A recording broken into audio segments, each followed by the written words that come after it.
বিসমিল্লাহির রহমানির রহিম। আসলে আপনারা যারা লাইভে এসছেন, আপনাকে বারবার আমি বিরক্ত করছি, এই জন্য আন্তরিকভাবে দুঃখিত। আমি আপনাদেরকে আমার পক্ষ থেকে আন্তরিক সালাম, শুভেচ্ছা জানাচ্ছি। গতকালকে আমার কাছে গোপন সূত্রে একটা তথ্য এসছে, নিজাম হাজারী একরাম চৌধুরীরা আমার বিরুদ্ধে, আমার পরিবারের বিরুদ্ধে মিথ্যা মামলা দায়ের করে আমাকে নাজেহাল করার একটা প্রক্রিয়া করছে। তারা তাদের সকল চেষ্টা ব্যর্থ হয়ে, আমি আল্লাহর অশেষ মেহেরবানিতে সকল ষড়যন্ত্রের হাত থেকে মুক্তি পেয়েছি। এখন নতুন ষড়যন্ত্রে লিপ্ত হয়েছে। তারা একটা মাদকাসক্ত বা একটা নিরীহ মানুষকে মেরে আমার বাড়ির আশপাশে বা কোথাও ফেলে রেখে আমার পরিবার এবং আমার সাথে যারা থাকেন তাদেরকে মামলায় দিয়ে হয়রানি করার একটা প্রক্রিয়া তারা শুরু করেছে। তার একটা নজির আমি গতকালকে দেখেছি। রাত্রে আমার কাছে একটা মোবাইল আসলো চৌধুরীহাট থেকে, চরপাপতির চৌধুরীহাট। মোবাইলে বলা হলো সৌরভ নামে একটা লোককে 20-50 জন লোক মুখোশধারী তারা তাকে দাওয়া করেছে। সে ভুঁইয়াবাড়ি নামে একটা বাড়ির বাথরুমের পিছনে লুকিয়ে আছে। এটা আমি আমার লোকজনকে দিয়ে, বিশেষ করে চেয়ারম্যানকে দিয়ে খোঁজখবর নিতে বলেছি। যেখানে সে বলেছে বুঞ্জাবাড়ি, সে এলাকায় কোনো বুঞ্জাবাড়ি নামে কোনো শব্দ নেই এবং এই ধরনের কোনো ঘটনা তাদের চোখে পড়েনি যাদেরকে দায়িত্ব দিয়েছি। এইভাবে সারাক্ষণ আমার বিরুদ্ধে তারা নানাভাবে চক্রান্ত করে যাচ্ছে, কিন্তু আমি কোনো বিচার আমি পাচ্ছি না। বিচার আমি আর কারো কাছে চাইব না। যেখানে দেশরত্ন শেখ হাসিনা আমাকে প্রতিশ্রুতি দিয়েছে, কিন্তু এখনো পর্যন্ত কোনো কিছু পাইনি। আর বিচারটা এখন আল্লাহর কাছে দাওয়া ছাড়া আমার হাতে বিকল্প কোনো পথ নেই। আর জনতার কাছে বিচার দেব। তাদের বিচার তো দূরে থাক। আজকে ঢাকা থেকে নেতারা নির্দেশ দিয়েছে তাদেরকে আমার বিরুদ্ধে বিক্ষোভ মিছিল, প্রতিবাদ মিছিল করার জন্য। তারা বিচার না করে পক্ষান্তরে আজকে আমার বিরুদ্ধে তথাকথিত এমপি নিজাম হাজারী, তথাকথিত এমপি একরামুল করিম চৌধুরীকে উস্কিয়ে দিচ্ছে। আজকে অর্থের কাছে সব জিম্মি। আমার অর্থ নেই, কিছু নেই, অস্ত্র নেই আমার কাছে। আমার কাছে আছে মানুষের ভালোবাসা নিয়ে বেঁচে আছি। সেটাই আমার একটা বড় অপরাধ। মানুষ কেন আমাকে ভালোবাসে? এই বাংলাদেশের এই চিত্র আসলে দুঃখজনক। বঙ্গবন্ধুর সাথে অনেকে রাজনীতি করেছে, কিন্তু আওয়ামী লীগের পূর্ণতা দিয়েছে বঙ্গবন্ধু। তার নীতি আদর্শ দিয়ে, তার বলিষ্ঠ নেতৃত্ব দিয়ে। কিন্তু অন্যরা তো বঙ্গবন্ধুকে মেনে নিয়েছে। আজকে আমি তো আপনাদের কাছে কোনো ক্ষমতা কোনোদিন চাইনি, চাইব না। আমার কোনো মন্ত্রী হওয়ার যোগ্যতাও নাই, এমপি হওয়ার যোগ্যতাও নাই। আমি একটা ছোটোখাটো জায়গায় রাজনীতি করি, কিন্তু আমার নীতি নৈতিকতা আছে। আমি আমেরিকাতে গিয়েছি, সেখানে নির্বাচন ব্যবস্থা দেখেছি। আমি আমেরিকাতে গিয়েছি, সেখানে সামাজিক অবস্থা দেখেছি, রাজনৈতিক কর্মকাণ্ড আমি সেখানে দেখেছি। আমি সিঙ্গাপুর গিয়েছি, সেখানে আমি সামাজিক অবস্থা আমি দেখেছি। আমি তাদের রাজনৈতিক অভিজ্ঞতা, তাদের দেশ শাসনের অভিজ্ঞতা আমি সঞ্চয় করেছি। আমি অস্ট্রেলিয়া, নিউজিল্যান্ড গিয়ে সেখানে সরকারিভাবে গিয়েছিলাম। আমি তাদের অনেক বিষয় জেনেছি। আমি আমার হৃদয়ে এগুলো আঘাত লেগেছে যে আজকে আমরা কোথায় আছি, তারা কোথায় আছে। এসব বিষয়গুলা আমি জানার পর আজকে আমার বিবেক না দিচ্ছে বঙ্গবন্ধু স্বাধীনতা দিয়ে গেছে। আজকে সে স্বাধীন দেশে অপরাজনীতি চলবে, আজকে এই স্বাধীন দেশে খুনের রাজনীতি চলবে, এই স্বাধীন দেশে গরিবের রক্ত আত্মসাৎ করবে, এই স্বাধীন দেশে গরিবের অর্থ নিয়ে চিনিমিনি খুলবে। এই স্বাধীন দেশে বঙ্গবন্ধু যে প্রতিশ্রুতি দিয়েছে, এদেশের মানুষের অন্ন, বস্ত্র, বাসস্থান, শিক্ষা, চিকিৎসার ব্যবস্থা করবে, সে দেশ আজ বঙ্গবন্ধুর আদর্শ থেকে বিচ্যুত হয়েছে। আর আওয়ামী লীগ আজকে পথ হারা।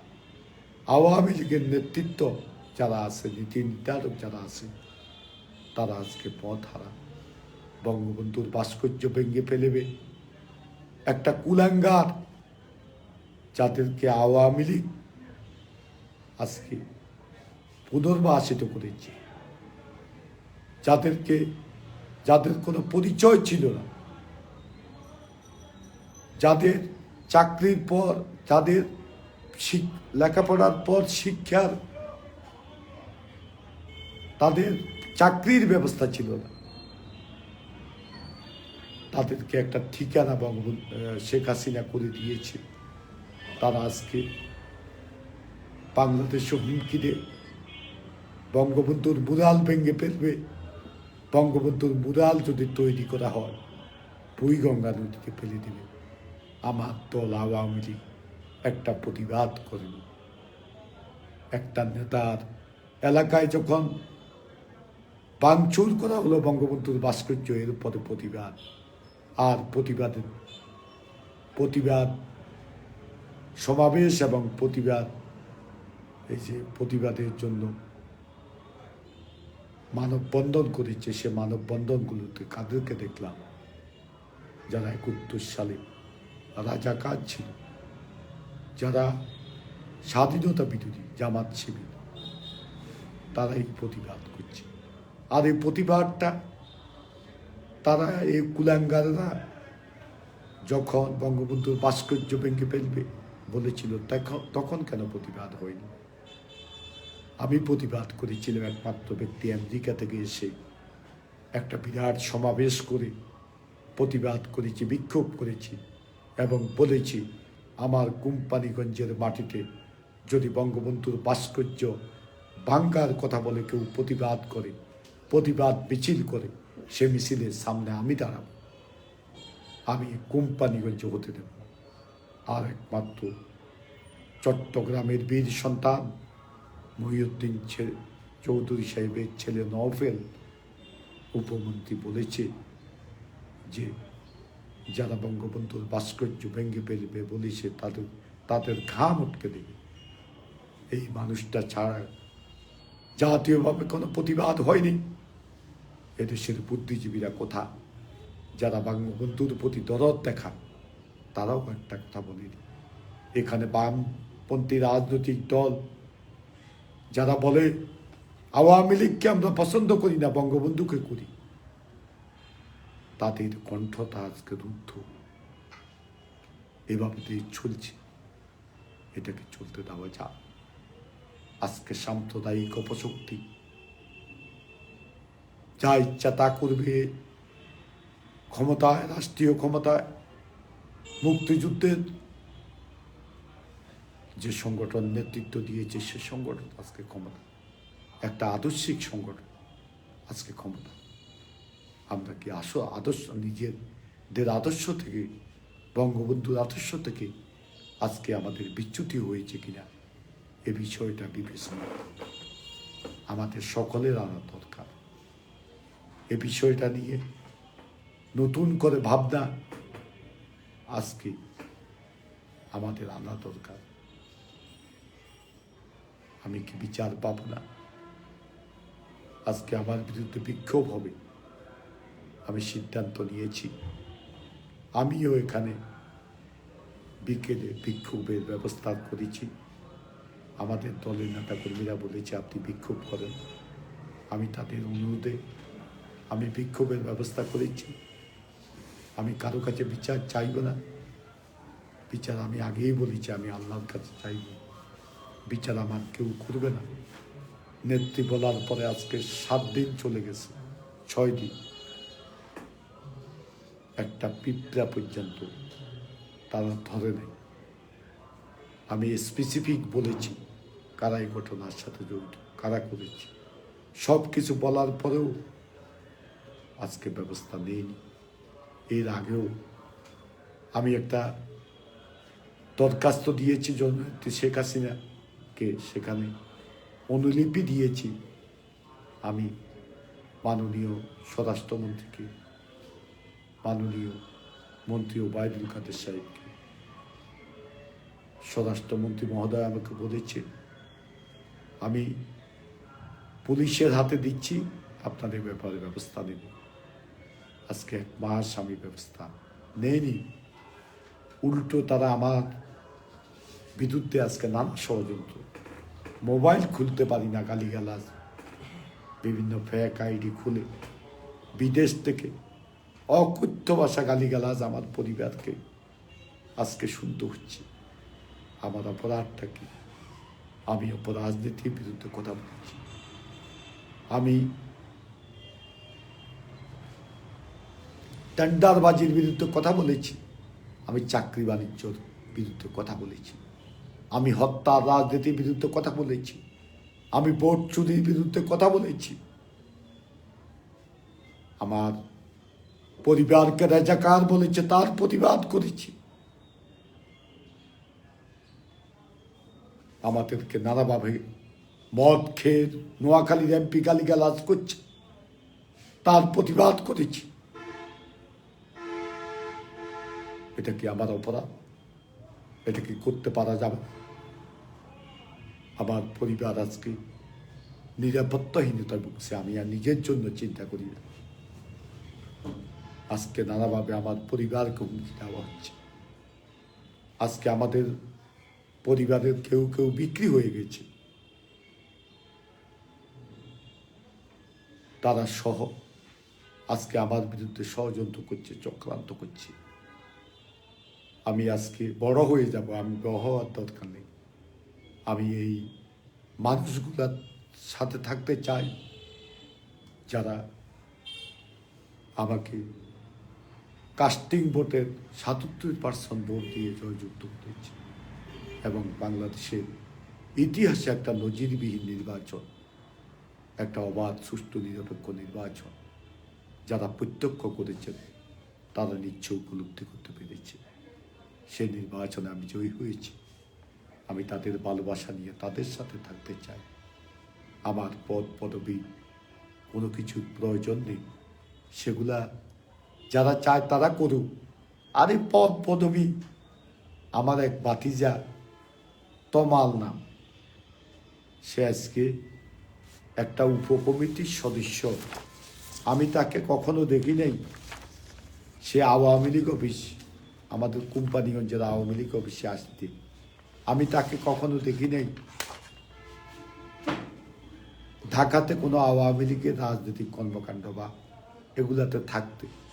আমি যখন এ বিষয়ে কথা বলছিলাম তখন আমাকে কেউ কেউ বলেছেন যে একটা নাম যদি তার থাকে এই পরিচয়ে সে হয়তোবা অন্য জায়গা থেকে একটা সুবিধা নিতে পারবে, এই জন্য নাম।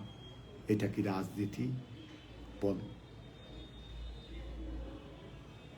আমি আমার পরিবার থেকে বলি, আমার পরিবারের আরেকজন সদস্য এখন আমাকে সে জ্ঞান দেয়।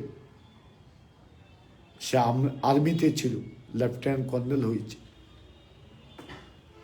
তার প্রমোশনের জন্য মন্ত্রী মহোদয়ের পিছনে পিছনে ঘুরছে। সে ছিল তারেক জিয়ার অত্যন্ত কাছের লোক। যখন আর্মিতে ছিল তারেক জিয়ার কাছাকাছি লোক ছিল। সে রিপোর্ট কি নেত্রীর টেবিলে নাই? সে বিডিআরের সেখানে যখন ছিল যে অনিয়ম করেছে সেগুলাকে নেত্রীর টেবিলে নাই? প্রমোশনটা করতে হবে। ওবায়দুল কাদের সাহেব বললেও কি প্রমোশন দিবে নেত্রী এদেরকে, যারা তারেক জিয়ার সাথে সম্পর্ক, যারা বিডিআর থেকে অনিয়ম করছে?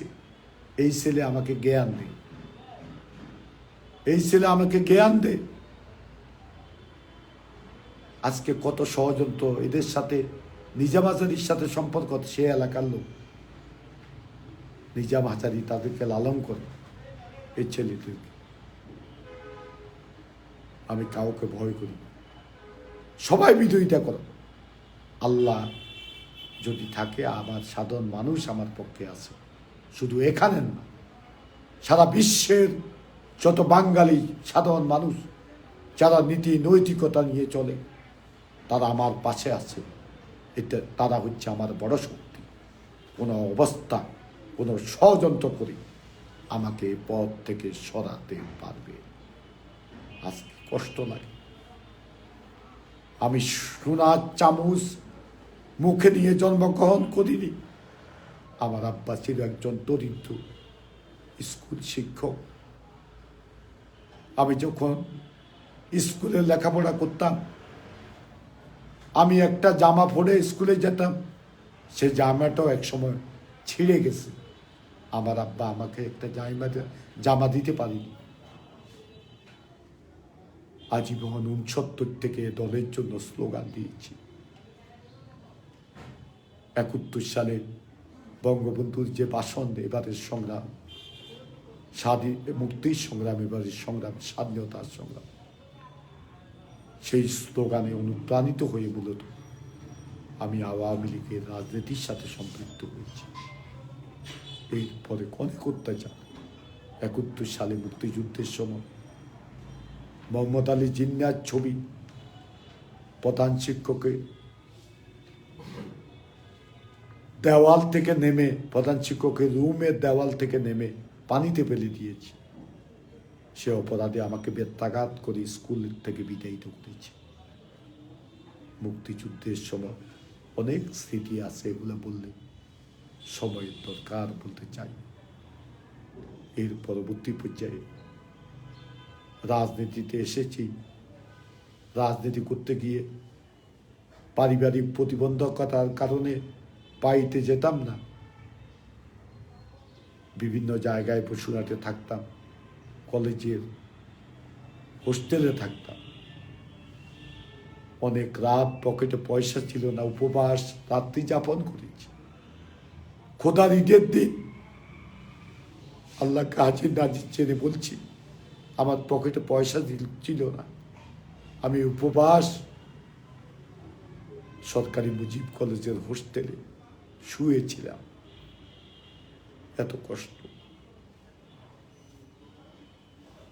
সরকারি মুজিব কলেজে আমার 3 জন কর্মীকে ইসলামী ছাত্র শিবির কুপিয়ে হত্যার উদ্দেশ্যে তাদেরকে কুপিয়ে তাদেরকে পানিতে ফেলে দিয়েছে। তাদেরকে উদ্ধার করতে গিয়ে 100 ইসলামী ছাত্র শিবিরের সন্ত্রাসীরা আমাকে এসে আক্রমণ করেছে, আমার পেটের উপর ছুরি মেরেছে। একটা বেল্ট ছিল আমার এই প্যান্টে, সে বেল্টটার সাথে লাগার কারণে একটু আমার কাটা গেছে, আর আমাকে পিটিয়ে রক্তাক্ত করেছে। পাশের বাড়ির মহিলারা দা ছুরি নিয়ে আমাকে উদ্ধার করেছে।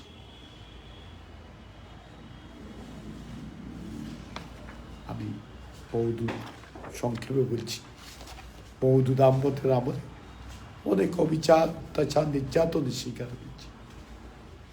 ওবায়দুল কাদের সাহেবেরা ঢাকাতে আরাম আয়েসে দিন কাটিয়েছে। আমি কত অত্যাচারিত হয়েছি, কতবার জেলে গিয়েছি। আমার বিরুদ্ধে 18টা মামলা দিয়েছে। আমি খোদাকে হাজির নাজির ছেড়ে বলতে পারবো 2021 সালের পরে যে 18টা মামলা আমার বিরুদ্ধে দিয়েছে, যদি আমি একটা মামলার সাথে যদি যুক্ত থাকি, উপরে আল্লাহ আছে, আল্লাহকে সাক্ষী করে বলছি, কিচ্ছুই জানি না। 5টা মারার মামলা,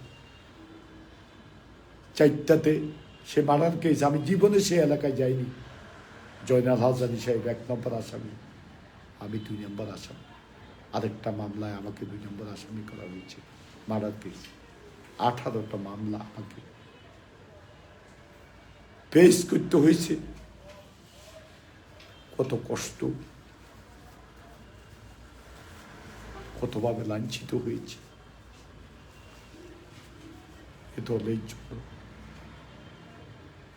111 কথা মনে পড়ে আজকে। 111 আমার বড় ভাই ওবায়দুল কাদের সাহেব ছিল জেলে। ওনাকে দেখার সুবাদে, আমি মিথ্যা কথা বলবো না, আমি বিশেষ আদালতে প্রতিদিন যেতাম। নেত্রীর প্রতি দরদ আছে, আন্তরিকতা আছে, ওনাকে আমি শ্রদ্ধা করি তার বলিষ্ঠ নেতৃত্বের জন্য। আমি তাকে বলি বাক্কা বেটি, সাহসী নেতা বঙ্গবন্ধু। সেই সাহসী নেতার কন্যা, সেও সাহসী। শত প্রতিকূল পরিবেশ আজকে অতিক্রম করে আজকে দেশকে এগিয়ে নিয়ে যাচ্ছে। শেখ হাসিনাকে দেখার কিউরিসিটি ছিল তখন, দেখতে গিয়েছি, নেতাকে দেখেছি। রাস্তায় কারা ছিল সেই নিরীহ কর্মীরা, আজকে তাদেরকে দেখি না। তাদেরকে আওয়ামী লীগ কার্যালয়ে গেলে দেখি না। অনেককে চিনি, অনেককে দেখেছি। সুজিত রায় নন্দী, আক্তারুল আলম মারা গেছে, আজকে নাই, এদেরকে দেখেছি। এরা আজকে কোথায়? এরা কি আজকে মন্ত্রী হয়েছে? যারা সেদিন বেইমানি করেছে তারা মন্ত্রী, তারা এমপি, তারা আজকে দলের দায়িত্বে আছে। আবার গরিব নিরীহ কর্মীরা যারা দলের জন্য এত ত্যাগ স্বীকার করলো, এত কষ্ট করলো, আজকে কি দলের কোনো পর্যায়ে তারা কোনো দায়িত্বে আছে? আজকে নোয়াখালী ফেনীর দিকে তাকান, কারা দায়িত্বে আছে? কোনো ত্যাগী কর্মী, ত্যাগী নেতা কোনো দায়িত্বে আছে? একটাও দেখাতে পারবে না। আমি আজকে স্পষ্ট ভাষায় বলবো, কোন অপশক্তিকে, অপরাজনীতিক নেতাকে সরিয়ে আরো অপরাজনীতিক নেতাকে যদি পুনর্বাসিত করা হয়, সেটাও আমি বরদাস্ত করব না।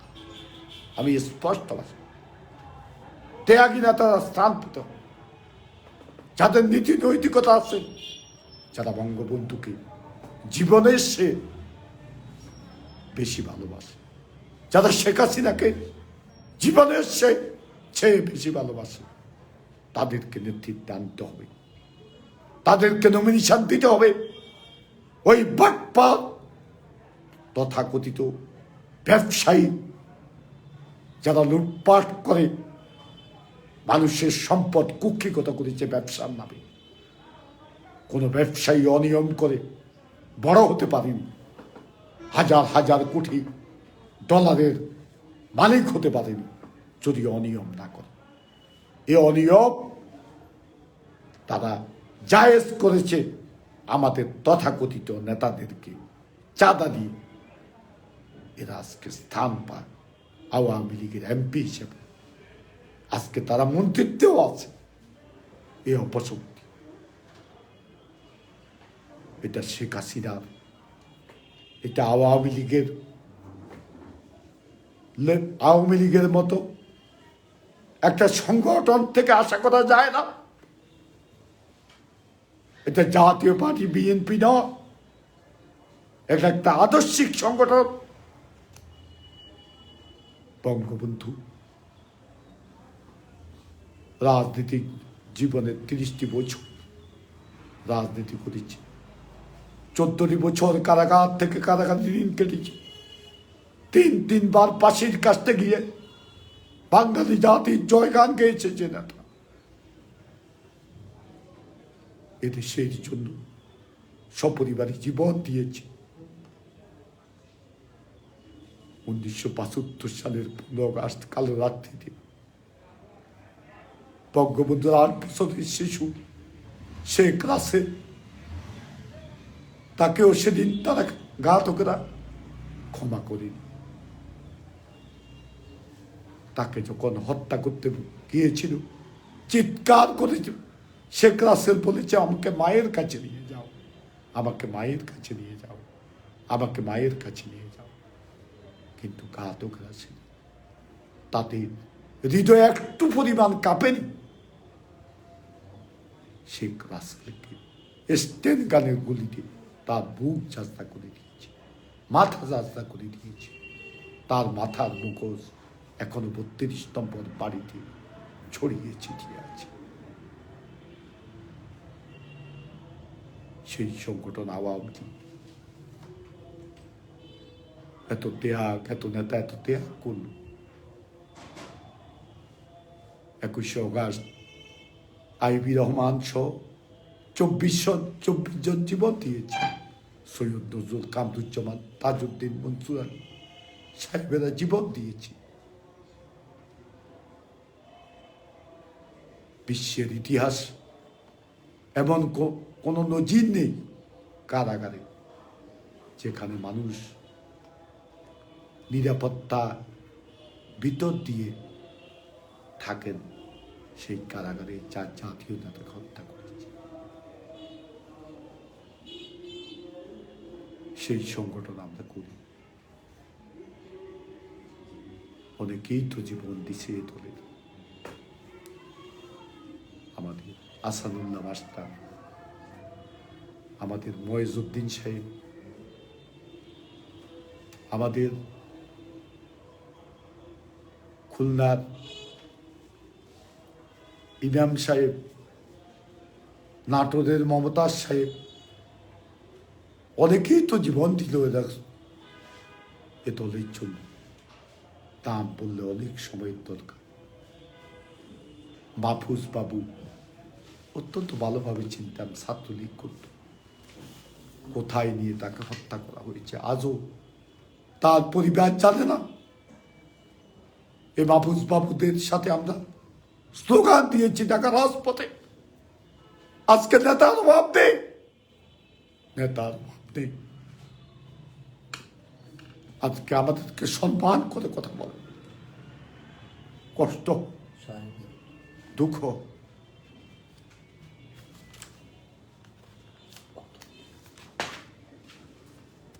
তারপরে শাহ কিবরিয়াকে হত্যা করেছে। কিভাবে হত্যা করেছে? এরকম অনেকে আছে জীবন দিয়েছে এ দলের জন্য। আজকে দল কি পর্যায়ে যাবে? আমি বিচারের জন্য কথাগুলো বলছি না, কষ্ট থেকে বলছি, কষ্ট থেকে বলছি। পথ হারা আওয়ামী লীগ, পথ হারা আওয়ামী লীগ, পথ হারা আওয়ামী লীগ। কোথায় আমাদের বঙ্গবন্ধুর আদর্শ। কোথায় অসাম্প্রদায়িক সুখী সমৃদ্ধশালী বাংলাদেশ? আজকে সাম্প্রদায়িক শক্তি, আওয়ামী লীগ ক্ষমতা মাথা ছাড়িয়ে উঠে আজকে হেফাজতকে আশ্রয় প্রশ্রয় দিয়ে আমাদের কিছু নেতা হাসান মাহমুদ আর জাতীয় পার্টির আনিসুল ইসলাম মাহমুদ সহ যারা আজকে হেফাজতকে আজকে পুনর্বাসিত করেছে রাজনীতিতে, তাদের বিচার একদিন গণমাধ্যমে হবে। সত্য কথাটা কেউ বলে না।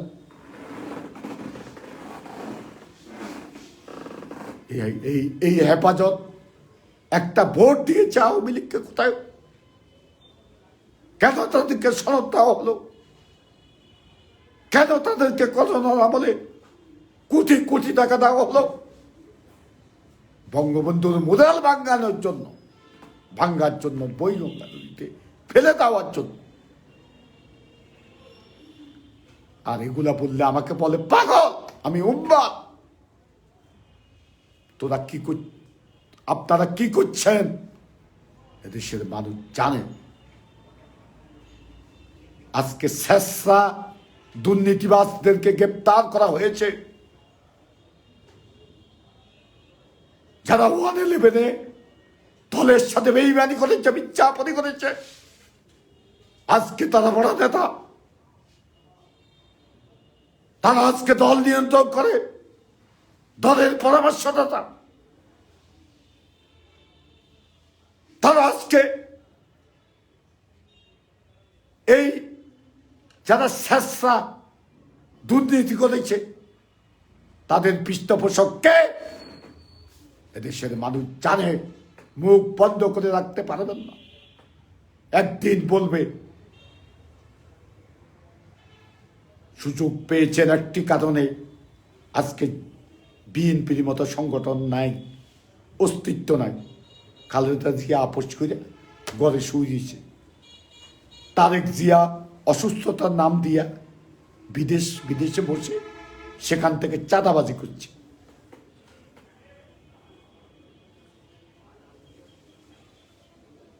অনিয়ম করছে। এ দলের কোনো অস্তিত্ব নেই।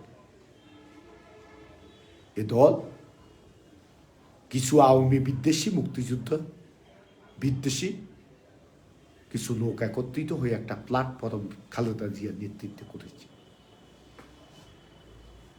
আজকে বিরোধী দলের অস্তিত্ব নাই। আপনারা একচেটিয়া আজকে যা করার তা করে যাচ্ছে। কেউ প্রতিবাদ করতে না পারলে আল্লাহ দেখছেন, আল্লাহ দেখছে না, বিচার হবে না, ছেড়ে বেঁচে যাবেন? ভাববেন না, ভাববেন না। বাঁচার সুযোগ পাবেন না।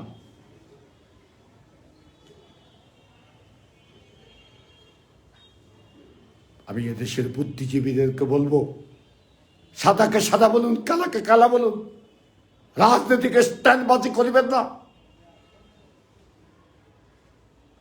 আমি সাংবাদিকদেরকে বলবো, সাদাকে সাদা বলুন, কালাকে কালা বলুন, রাজনীতিকে স্ট্যান্ডবাজি করবেন। কে বলবে? বুদ্ধিজীবীরা না বললে।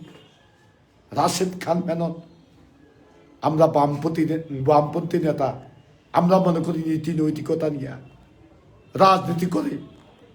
সেই রাশেদ খান মেনন জাতীয় সংসদে দাঁড়ায় বলছে বিগত জাতীয় সংসদ নির্বাচন সুষ্ঠু নিরপেক্ষ হয়নি। তাহলে আপনি কেন আজকে জাতীয় সংসদ সদস্য হিসাবে বেতন ভাতা খাচ্ছেন? কেন সংসদ সদস্য হিসেবে আছেন? আপনার কাছে প্রশ্ন রাখতে চাই। আপনি প্রতিবাদ শুধু না করে পদত্যাগ করতেন, পদত্যাগ করে আঙ্গুল দিয়ে দেখিয়ে দিতেন যে বাংলাদেশে আজকে অবাধ সুষ্ঠু নিরপেক্ষ নির্বাচন হচ্ছে না। মানুষকে বোকা পাইছে, শয়তানি আর কিছু পাচ্ছেন না বিদ্যামি করার? পাগল পাইছেন বাংলাদেশের মানুষকে? নিজের মতো করে একটা বলি দিলাম, হ্যাঁ, যা ইচ্ছা তা করলাম। ঠাকুর ঘরে কে রে? আমি কলা খাই না। রাশিদ খান মেনন সাহেব, মানুষ বলছে শরম যদি লাগে গো ঘোমটা দিয়ে হাঁটো গো। মানুষ বলছে, দুষ্ট ছেলেরা বলছে আপনাদের এই আচরণ, এগুলা বন্ধ করেন। শয়তানি বিপ্লবী আপনার মতো বামপন্থী নেতা যদি করে, দেশ কোথা? আজকে বামপন্থী নেতারা নুরা ফাগলার নেতৃত্বে ঐক্যবদ্ধ হয়ে আজকের মুক্তিযুদ্ধের চেতনাকে ধ্বংস করছে। আজকে মুক্তিযোদ্ধাদের সন্তানদের কোটা নিয়ে তারা আন্দোলন করে।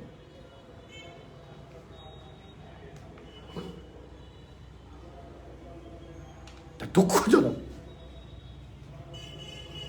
চলতে দেওয়া যায় না।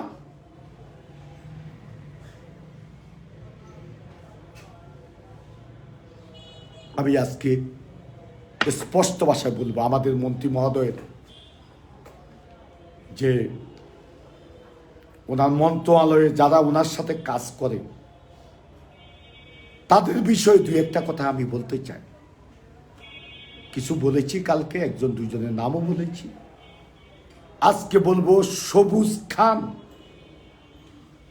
যে অ্যাসিস্ট্যান্ট চিফ ইঞ্জিনিয়ার মনে হয় ঢাকাতে বসেন, তার নেতৃত্বে একটা সিন্ডিকেট সারা বাংলাদেশ নিয়ন্ত্রণ করছে। রোডসের কাজের নিয়ন্ত্রণ করছে, ঠিকাদারদেরকে নিয়ন্ত্রণ করছে। তারা তাদের জিয়ার জন্য টাকা পাঠায়,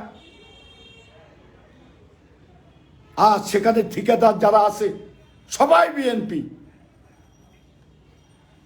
রোডসে যারা ঠিকাদার সবাই বিএনপি, আমি চিনি, সবাই বিএনপি, দুই একটা ছাড়া সবাই বিএনপি। তারপরে জনি, সে টোল নিয়ন্ত্রণ করে, সে বিএনপির লোক। যদি আমি প্রমাণ করতে না পারি তাহলে বলবি। এখন বুঝি বঙ্গবন্ধুর ছবি, নৌকা মার্কার ছবি লাগায় হাঁটে। আরে দেশ, নৌকা মার্কার বঙ্গবন্ধুর ছবি নাই যাতাগো, ত্যাগী নেতাগো অত অনেকের টাকার অভাবেও কিনতে পারে না। আজকে তারা অবহেলিত, আজকে তারা কোথাও তাদের স্থান নেই। আজকে জনিরা, আজকে বিএনপির কন্ট্রাক্টররা সব দখল করছে। তারা তাদের জিয়ার জন্য টাকা পাঠায়। এই খবর কি সরকারের কাছে নেই? সরকারি গোয়েন্দা সংস্থা নেই? এই খবরগুলো নিতে হবে। এভাবে প্রত্যেকটা মন্ত্রণালয়ে অনিয়ম চলছে, প্রত্যেকটা মন্ত্রণালয়। মন্ত্রীদেরকে আমলারা পাত্তাতে না, মন্ত্রী বললে সেটা কার্যকরী করে না। এত সাহস এ আমলারা কোত্থেকে পেয়েছে? এই প্রশ্রয় তাদেরকে দেওয়া ঠিক নয়। মহিউদ্দিন খান আলমগীর এরা যে সচিবালয়ে সে স্টেজে উঠেছে, এটাও অপরাধ। যারা ওই যে ইয়েতে ঢাকার কি এটা বিএনপির আমলে যে ষড়যন্ত্র করছে বিএনপির পক্ষে আমলারা, আরে ওই যে ইয়েতে উত্তরা যে ষড়যন্ত্র করছে, সেখানে যে বৈঠক করছে, তারা সরকারের কর্মকর্তা কর্মচারী, বেতনভুক্ত কর্মকর্তা, তাদের রাজনীতি করার অধিকার কে দিয়েছে? এই সুযোগগুলা দেওয়ার কারণে, তাদের বিরুদ্ধে ব্যবস্থা করা না নেওয়ার কারণে আজকে দেশের এই পরিণতি।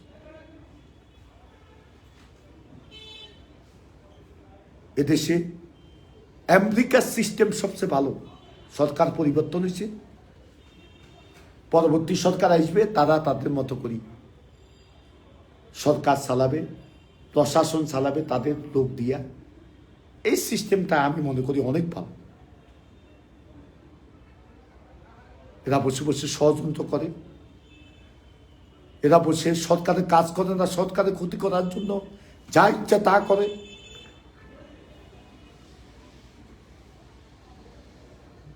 70,000 ঘর শেখ হাসিনা দিয়েছে।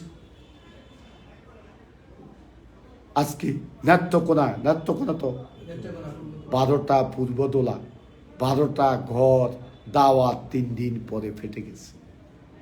হ্যাঁ লাগাইছে, লেবেল লাগাইছেন, ওসে দিয়ে আবার ওই দিয়া এটাতে কি আস্তর দিয়ে দিয়েছেন। হ্যাঁ, এটা দিয়ে করতে পারবে। কত ভুলো মার, সারা শরীরে ক্ষত, মালিশ দিব কত। আসি থাকবো, বিচার আপনাদের কাছে পাইনি, পাবো না। বিচার আল্লাহর কাছে দেব, জনগণের কাছে দেব। গ্রেপ্তার করিবেন, জেলে দিবেন, ভয় পাই না।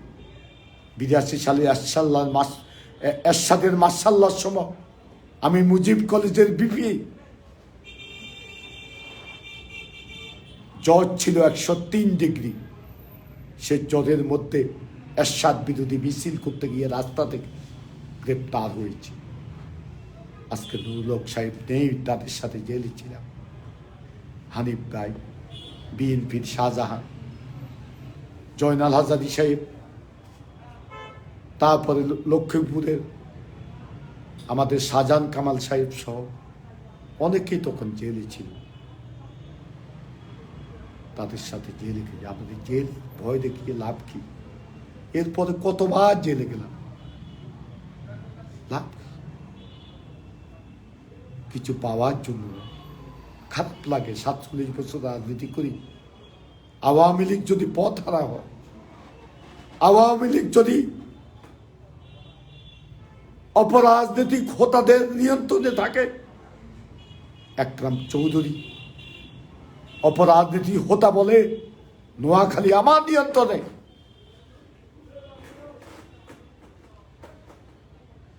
সাতখিল সোনামুড়িতে জিতেছেন, আপনি খুশি হওয়ার কারণ নাই। সেখানে ইব্রাহিম সাহেব, আমি আগেও বলেছি সবসময়, সেখানে ইব্রাহিম সাহেবের কনস্টিটুয়েন্সিতে ইব্রাহিম সাহেবের একটা জনপ্রিয়তা আছে, সেটার প্রমাণ হয়েছে। আপনি কইছেন যে সমনিতে জিতেবেন, হাইছেন আপনি নোয়াখালী আপনার নিয়ন্ত্রণ, শয়তানির জায়গা পান না। মোহাম্মদ আলী হাতিয়াতে জনপ্রিয় আমি বলি, সে মোহাম্মদ আলী সেখানে ভোট চুরি কেন করলেন? আপনি কেন করলেন? আপনি তো সেখানে, আমি মনে করি আপনার প্রার্থী অবাধ সুষ্ঠু নিরপেক্ষ নির্বাচনে জিতার কথা। আপনিও অপরাজনীতির হোতা। নোয়াখালী পৌরসভা যদি সোহেলকে মনোনয়ন দেওয়া হয়, সেও অপরাজনীতির হোতা। ওবায়দুল কাদের সাহেব নাকি তাকে প্রতিশ্রুতি দিচ্ছে মনোনয়ন দেবে, সেও অপরাজনীতি হোতা। সেও মাদকের সাথে জড়িত, সেও নারীর সাথে জড়িত, সেও টেন্ডারবাজ। তারপরে ফিন্টু, আমি শ্রদ্ধা করি, আমার অনেক দুঃসময় আমাকে সহযোগিতা করেছে। নবী নিশানের জন্য একরামের ছেলে কি শাবাব তার ছবি লাগাই সে পোস্টার করছে। লজ্জা হও, ঘৃণা করি। শরম যদি লাগে গো, কমটা দিয়ে হাঁটো। এটা রাজনীতি? একটা বাচ্চা ছেলের ছবি লাগাই পোস্টার করে, এদেরকে নেতা বলা যায়?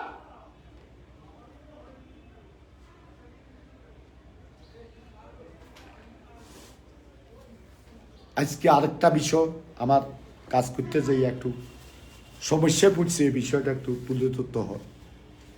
সেটি হচ্ছে, আমার এলাকায় কাজ করতে যাইয়া দেখতেছি আজকে আমার একটা ওয়াক হয়েছিল, খালের উপর দিয়ে একটা ওয়াক হয়েছিল, সে ওয়াকওয়েটাও দখল করছে, খালও দখল করছে।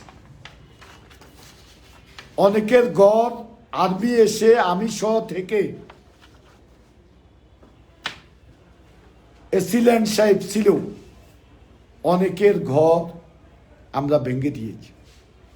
গরিব ফল দোকান করে তাদের দোকান গুলা উঠে দিয়েছি। কিন্তু মন্ত্রীর বোন, আমার বোন, তার ঘরটা যখন ভাঙ্গার জন্য গিয়েছে, ওই দৃশ্যটা আজকে বারবার চোখে পড়ে। আমার উপর হামলা করার পরিকল্পনা করেছে, এটা কার নির্দেশে? এসপি সাহেব বলল সেখানে এটা ভাঙ্গা যাবে না, এটা নির্দেশ আছে উচ্চ পর্যায়ে। কে নির্দেশ দিয়েছে? তখন এই নির্দেশ পাওয়ার সাথে সাথে আমার উপর হামলা করার জন্য লাঠি ছোটা নিয়ে বের হয়েছে। সেখানে আমার পৌরসভার কর্মকর্তা কর্মচারীরা সহ সাধারণ মানুষ যদি অবস্থান না করতো, হয়তোবা এটা প্রতিবাদ না করতো, হয়তোবা আমাকে লাঞ্ছিত হতে হতো। সেই ঘরটা ভাঙ্গা হয়। বিএনপি সাবেক সভাপতি সেলিম সাহেবের ঘরটা ভাঙ্গা হয়নি।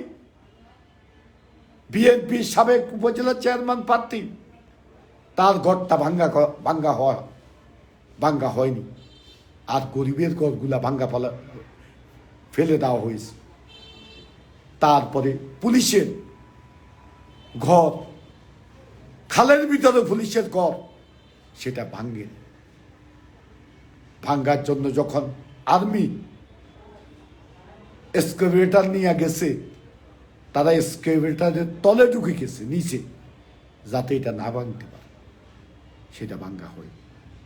আজকে আমি ওয়াকওয়ে করার পরিকল্পনা নিয়েছি, করতে পারছি না। সেখানে কেউ কেউ স্টে অর্ডার করা, ড্রেনের উপর ঘর, বিভিন্ন জায়গায় বলে যে এটা স্টে অর্ডার করা। শিশু পার্কের জন্য সরকারি জায়গা আমি নেওয়ার পরিকল্পনা করছি, সেখানে কয় যে স্টে অর্ডার করা, একশনা বন্দোবস্ত হলে আমি পার্কিং করার জন্য সরকারি জায়গার ব্যবস্থা করছি। নিচে তোয়া বাজার থাকবে, উপরে পার্কিং করবে। সেখানে কিছু লোক দখল করে রেখেছে, তারা নাকি স্টে অর্ডার করে। আমি মাননীয় আইনমন্ত্রী প্রতি আবেদন জানাবো, আপনারা, আমারগুলা কিন্তু আমি আদালতের প্রতি আমি শ্রদ্ধাশীল, কিন্তু জনস্বার্থে আমি আমার কাজগুলো হয়তো বা করতে হবে। সেক্ষেত্রে আপনাদের সহযোগিতা আমি কামনা করছি। আমি আদালতের মহামান্য আদালত, আপনারা বিষয়গুলো দেখবেন। আমি জনগণের স্বার্থে আমাকে শিশু পার্ক করতে হবে। আমার বাচ্চা ছেলেরা আজকে খেলাধুলার এখানে কোনো পরিবেশ নেই, আমার এখানে পার্কিং এর ব্যবস্থা নেই। রাস্তাঘাটে গাড়ি ফালে রাখে, মানুষ চলাচল করতে পারে না, গাড়ি চলাচল করতে পারে না। আমাকে পার্কিং করতে হবে, এই কাজগুলো আমাকে করতে হবে। ওয়াকওয়ে, এখানে হাঁটার কোনো জায়গা নেই, ওয়াকওয়ে আমাকে করতে হবে। স্টে করলে আমার কিছু করার থাকবে না। আজকে বড় লোকেরা স্টে করছে, আর গরিবের ছোটখাটো ফল দোকানগুলো আমরা ফেলে দিয়েছি। আমি নিজের হাতে ফেলেছি, আজকে বিবেকের কাছে দায়ী হয়ে গেছি।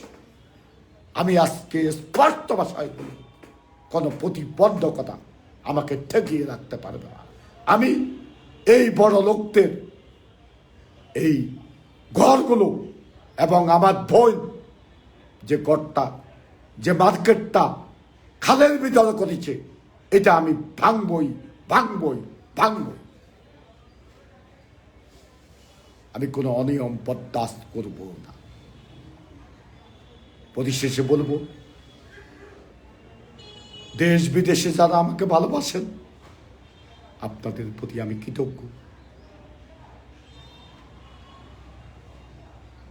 আমাকে মেরে ফেলবে,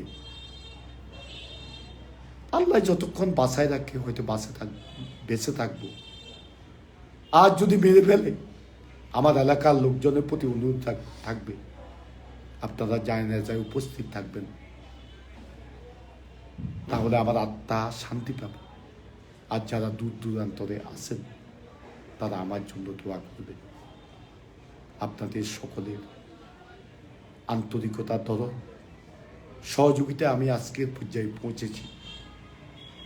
আমি কোনো নেতা হওয়ার জন্য, আমি মন্ত্রী হওয়ার জন্য, আমি এমপি হওয়ার জন্য, আমি আর জনপ্রতিনিধি থাকবো না, আমি পৌরসভার মেয়র আর থাকবো না। পরবর্তীতে আমার যারা নেতৃত্বে আছে তাদের হাতে ছেড়ে দিয়ে যাব।